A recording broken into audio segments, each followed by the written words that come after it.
Ribond composite restorations. The purpose of adding Ribond to a composite restoration is to restore the tooth so that it mimics the structural performance characteristics of a healthy, intact natural tooth. Ribond mitigates the harmful effects of C-factor and helps to prevent gaps from forming in the composite resin between the Ribond and the tooth due to polymerization shrinkage. This phenomenon is demonstrated in this optical coherence tomography video from a 2020 study conducted by Dr. Alireza Sadar at the University of Washington.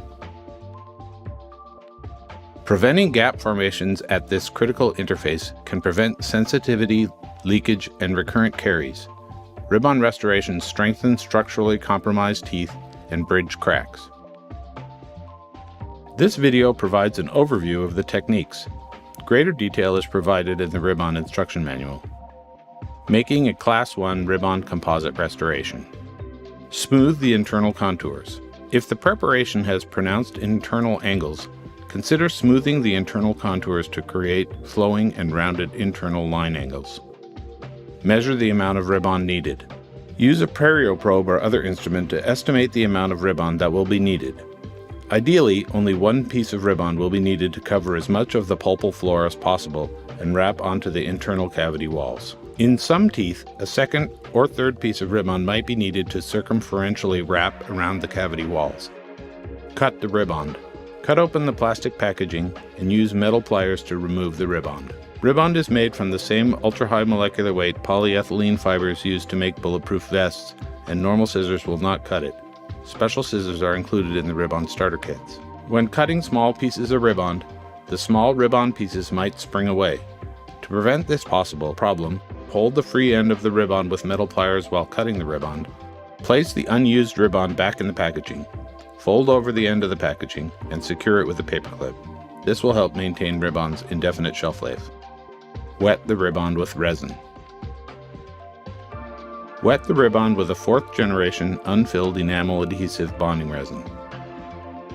Do not wet the Ribond with a bonding resin that contains a dentin primer or self-etching component. If you do not have a suitable resin already in your office, the Ribond company offers the Ribond wetting resin, which is an unfilled bonding resin designed to wet the Ribond fibers. Move the wetted Ribond to a dry part of the mixing pad and blot off the excess resin by gently pressing your dry gloved finger against the Ribond. Prepare the tooth for bonding. Use your preferred technique and preferred bonding resins on the teeth. Apply composite to the teeth. Apply a thin 0.5 mm thick layer of viscous, tacky, flowable composite onto the tooth. Do not cure yet. Ribond Incorporated offers the Ribond Securing Composite, which is a viscous, highly radio-opaque, flowable composite. Unlike a standard flowable composite, Ribond Securing Composite is tacky and will help to hold the Ribond in position prior to curing. These qualities allow for the predictable placement of the Ribond while minimizing the bond line thickness between the fibers and the surfaces of the tooth. If you do not have the Ribond Securing Composite, use the thickest viscosity flowable composite that you have.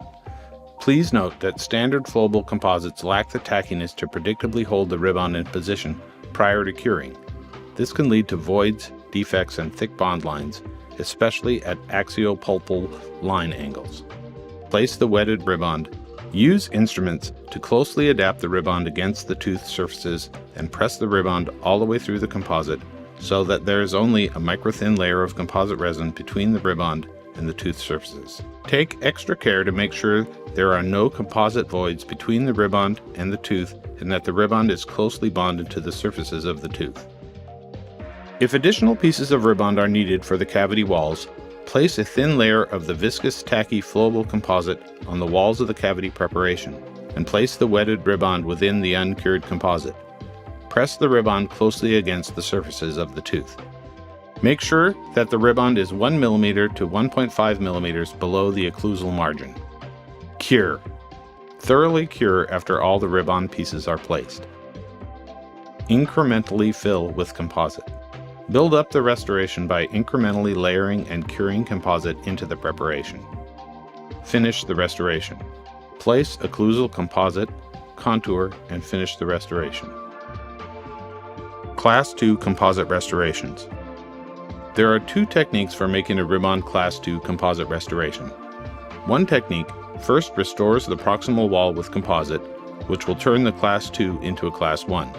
This technique enables the clinician to extend the ribbon partially up the proximal wall and partially up the axial walls using the Class 1 ribbon techniques as previously shown in this video. The second technique places the ribbon on the pulpal floor and partly up the axial walls before building the proximal wall. After placing the ribbon, restore the 2, 3, or 4 surface composite as you normally would. Alternative Dr. Grant Ches technique that allows for closer and easier placement of the ribbon for teeth with irregular surfaces. Make composite pad. Place a thin strip of a sculptable hybrid, nanohybrid, or nano-filled composite on a mixing pad. Dr. Ches, who has been using this technique for over 20 years, favors dense viscosity composite for this technique instead of creamy viscosity composites. Flatten the composite with an instrument so that it is approximately 0.5 millimeters to 0.75 millimeters thick. Make this composite strip roughly the same length and width as the piece of ribbon. Place the wetted ribbon into the composite. Gently press the wetted ribbon into the flattened filled composite. Be sure to leave a layer of composite that is approximately 0.25 to 0.5 millimeters between the ribbon and the surface of the mixing pad. Cut away the excess uncured composite around the edges of the ribbon. Remove the uncured ribbon composite piece from the pad by gently sliding a thin-bladed composite instrument under it. Place the ribbon. Center the composite ribbon piece over the cavity with the composite side facing the tooth. Then press the ribbon into the preparation and adapt it to the pulpal floor and the cavity walls. Remove excess composite as it is expelled along the edges of the ribbon. With this technique, it is often possible to place a single piece of ribbon across the pulpal floor and up the proximal and axial walls. Please note that when using this Dr. Ches technique, you do not place a flowable composite on the tooth for the ribbon to be pressed into. Basic principles. Ribbon will only have a positive effect where it is placed, so cover as much of the preparation with ribbon as possible. Bond the ribbon as closely against the tooth structure as possible to minimize the bond line thickness between the fibers and the surfaces of the tooth. Thick bond lines will increase the chances of voids, defects, leakage, and sensitivity. Ribbon should be fully encased within the restoration. End the ribbon lamination 1 to 1.5 millimeters beneath the cavo surface margin. The ribbon is radiolucent. Depending on the amount of ribbon and the radial opacity of the composite used to secure the ribbon to the tooth, the restoration might appear to have porosities or voids in the radiograph. The Ribbon Company is happy to have played a role in the development of these techniques. Please contact us if you ever have any questions.